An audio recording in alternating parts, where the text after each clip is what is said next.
จะมีการรวมจุยใดนังสำเลงกูอัดคลาอย่างนี้นังหาวเจ้าลูกตาบ้านเรื่องเนี่ยพมนิยายต่อคณิธามีนใบสายพในกระหอมแป้งไตหมอกจับเนี่ยผมเนื่องมาดมนี่นะตามีนกาพยบอรองคลังนะปิดแม่นะลูกตารูปเรียงเวียยังโดยบันไดเตอเจอจังเคยเวียนนะให้ใดก็เวียยังจะสาหาเขาเคยอย่างนี้Tê cháu, mình ác tư chua việc bàn tê. Cháu, trôi tay nâng không tia rõ hột nè. Hàm tranh cray nè cháu. Dễ, lại mình cửu thân á. Bà sân chỉ việc khơi nú, vì nâng chạp cháu. Dốc thua chia chồng này đổ bỏ việc mình khan tê. Lục dây, trái đăng hai lục dây. Cháu, nâng nập tia rõ hột, mình tranh cơ nè tê lục dây. ปิดแมนหอยเจ้ามันเตรดาจริงประเดี๋ยวประดาตินนะเจ้าเตรเนยขนมเตี้ยนะเจ้าเตรแต่สดับตาบ่เจ้าเตอเกลาเจ้าจะบ่ชีมิงครูธนะมันแคนเต้ Lục ta, lục dây. Cháu, nâng sắp bằng cọp, nghe thằng pi. Sộ chị ta, nhị dê anh trứng. Mà đai cháu, mình toàn mọc vinh tê. Tích kê mi rừng vậy cọt lang tử. ពេជ្រនោះស្រាប់តែអ្នកម្ដាយរបស់សុចិតាក៏ត្រឡប់មកដល់ផ្ទះ Hey,លោកពុកអំបញ្ញមិញនេះខ្ញុំបានទៅចុងភូមិអ្នកចុងភូមិ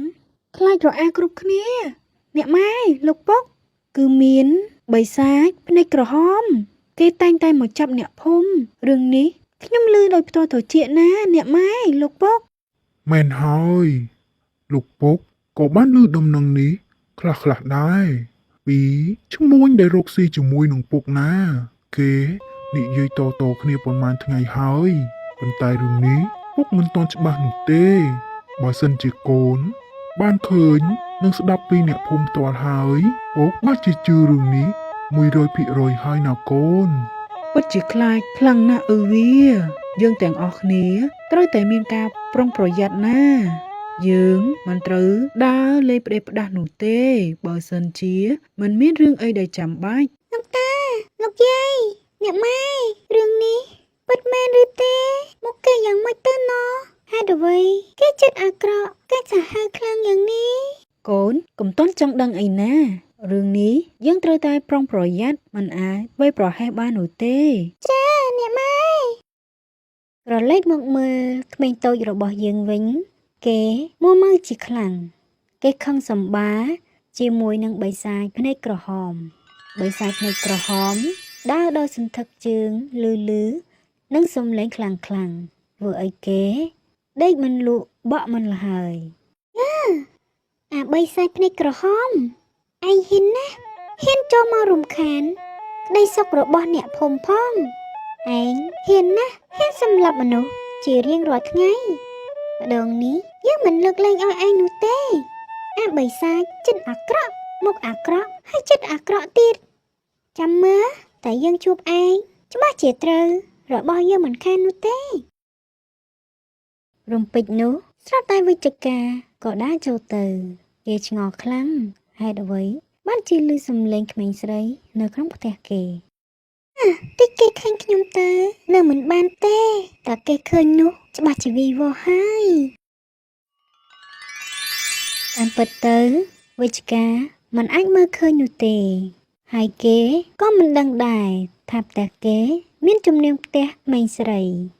អំបញ្ញមិញនេះសំឡេងស្អីគេខ្ញុំស្ដាប់ឮល្វើយស្រាប់តែដើរចូលក្នុងមិនឃើញសោះស្អីគេអញ្ចាហេតុអីក៏រកមិនឃើញឬមួយផ្ទះនេះមានខ្មោចនៅមិនបានទេអើហើយអ្នកម៉ែលោកពុកមិននៅផង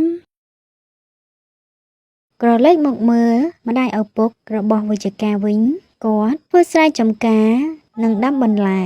ហើយគាត់ថែមទាំងមានដាំផ្កាគ្រប់ប្រភេទផងដែរនៅពេលដែលបានផលគាត់តែងតែដើរលក់ទៅតាមភូមិអ្នកស្រុកហើយអ្នកស្រុកក៏តែងតែជួយទិញគាត់ពីព្រោះបន្លែគាត់ដាំដោយប្រើជីធម្មជាតិនិងមានរសជាតិឆ្ងាញ់រីឯផ្ការបស់គាត់វិញគឺមានជាផ្កាគ្រប់មុខហើយស្រស់ស្អាតខ្លាំងណាស់ ឪវាបន្លែយើងពិតជាល្អខ្លាំងណាស់ហើយធំលឿនទៀតដោយសារតែយើងប្រើជីធម្មជាតិណាឪវា ពិតមែនហើយម៉ែវាល្អយ៉ាងនេះ ច្បាស់ជាអ្នកភូមិជួយទិញយើងមិនខាននោះទេហើយចំណែកឯផ្ការបស់យើងវិញផ្កាច្រើនដែរជីវភាពយើងសពថ្ងៃនេះទោះបីមិនមានដូចគេប៉ុន្តែគ្រួសារយើងរស់នៅបានសុខស្រួលណាស់ដោយសារតែដំណាំទាំងអស់នេះហើយ ពិតមែនហើយឪវាខ្ញុំរីករាយនឹងជីវភាពសាមញ្ញបែបនេះណា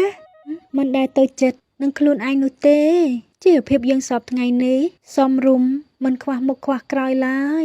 ហើយរស់នៅដោយសុខសប្បាយទៀតណាឪវា ពិតមែនហើយម៉ែវាខ្ញុំក៏រីករាយនឹងជីវភាពសពថ្ងៃនេះដែរទោះបីយើងមិនមានក៏យើងអាចមានក្តីសុខបានដែរណាម៉ែវាឲ្យតែយើងចេះបង្កើត ចាឪវាពិតមែនហើយក្រោយពីគាត់និយាយចប់ពួកគាត់ទាំងពីរក៏រៀបចំអីវ៉ាន់ដើម្បីត្រឡប់ទៅផ្ទះវិញគ្រួសាររបស់គាត់ស្រឡាញ់គ្នាខ្លាំងណាស់ហើយចេះយកអាសាគ្នាទៀតផងការបន្ទាប់ពីគេរត់ចេញពីផ្ទះមកគេក៏ដើរសម្ដៅទៅរកលោកឪពុកនិងអ្នកម្ដាយប៉ុន្តែមិនទាន់បានទៅដល់ផងស្រាប់តែគេបានជួបឪពុកគេនិងអ្នកម្ដាយគេនៅតាមផ្លូវនោះមិនឆ្ងាយពីផ្ទះគេប៉ុន្មាននោះទេ អ្នកម៉ែខ្ញុំរកទៅជួបអ្នកម៉ែផងស្រាប់តែមកជួបអ្នកម៉ែនិងលោកពុកនៅទីនេះ កូនវិជ្ជការហេតុអីក៏កូនមិននៅចាំផ្ទះហាកូនមករកលោកពុកនិងអ្នកម៉ែធ្វើអីឥឡូវនេះលោកពុកនិងអ្នកម៉ែត្រឡប់ទៅផ្ទះវិញហើយ មែនហើយវិជ្ជការម្ដេចជាកូនដើរយ៉ាងទៅហេបទៅហប់បែបនេះក៏មានរឿងអ្វីមែនទេ បាទលោកពុកអ្នកម៉ែខ្ញុំមិនមានរឿងអ្វីទេដោយសារតែខ្ញុំដើរហត់ពេកនឹងណាទើបដង្ហើមខ្ញុំសឹងតែមិនដល់គ្នា តោះកូនម៉ែវាយើងទៅផ្ទះទៅណា តោះកូនវិជ្ជការតោះយើងទៅម៉ែប្រញាប់ដល់ផ្ទះធ្វើបាយម្ហូបឆៃនឹងណា បាទអ្នកម៉ែតោះយើងទៅ បន្ទាប់ពីគេនិយាយរួចពួកគេក៏នាំគ្នាដើរសម្ដៅទៅផ្ទះហើយពួកគេដើរបណ្ដើរជជែកគ្នាបណ្ដើរលុះព្រឹកព្រលឹមឡើងម្ដាយវិជ្ជការក៏បានយកបន្លែទូលក់នៅតាមផ្ទះអ្នកភូមិរំពេចនោះគាត់ក៏បានជួបទៅនឹងសុចិតានិងយាយរបស់គេលោកយាយសុចិតាបានជួយទិញបន្លែនិងផ្ការបស់ម្ដាយវិជ្ជការ អ្នកតើបន្លែអ្នកលក់យ៉ាងម៉េចដែរហើយចំពោះផ្កាឈូកនេះវិញអ្នកលក់តម្លៃប៉ុន្មានអ្នក ចាអ្នកបងសម្រាប់បន្លែនេះខ្ញុំមិនគិតលុយពីអ្នកបងទេណាអ្នកបងអញ្ជើញយកទៅពិសាចោះហើយចំណែកឯផ្កាឈូកនេះវិញក៏ខ្ញុំជូនអ្នកបងដែរ ពិតមែនណាអ្នកយកប្រាក់ទៅណាខ្ញុំឃើញអ្នកហត់នឿយណាស់អ្នកខំដាំផងដើរលក់ផងពិតជាហត់នឿយណាស់អ្នកយកប្រាក់ទៅដើម្បីជីវភាពណាអ្នក អ្នកបងមិនអីទេអីវ៉ាន់ទាំងអស់នេះខ្ញុំជូនអ្នកបងណាគ្រួសារអ្នកបងចិត្តល្អណាស់អ្នកបងតែងតែជួយមនុស្សក្រខ្សត់ដូច្នេះហើយអីវ៉ាន់ទាំងអស់នេះខ្ញុំជួយដល់អ្នកបងវិញណាគ្រប់គ្នាសរសើរអ្នកបងណាអំពីទឹកចិត្តដ៏ល្អប្រពៃរបស់អ្នកបងនិងគ្រួសារអ្នកបង បើអញ្ចឹងមែនខ្ញុំមិនអសុធានោះទេខ្ញុំទទួលយកអីវ៉ាន់អ្នកបងអញ្ចឹងហើយសូមឲ្យអ្នកបងរកទទួលទានមានបានហើយខ្ញុំក៏អរគុណអ្នកបងដែរណា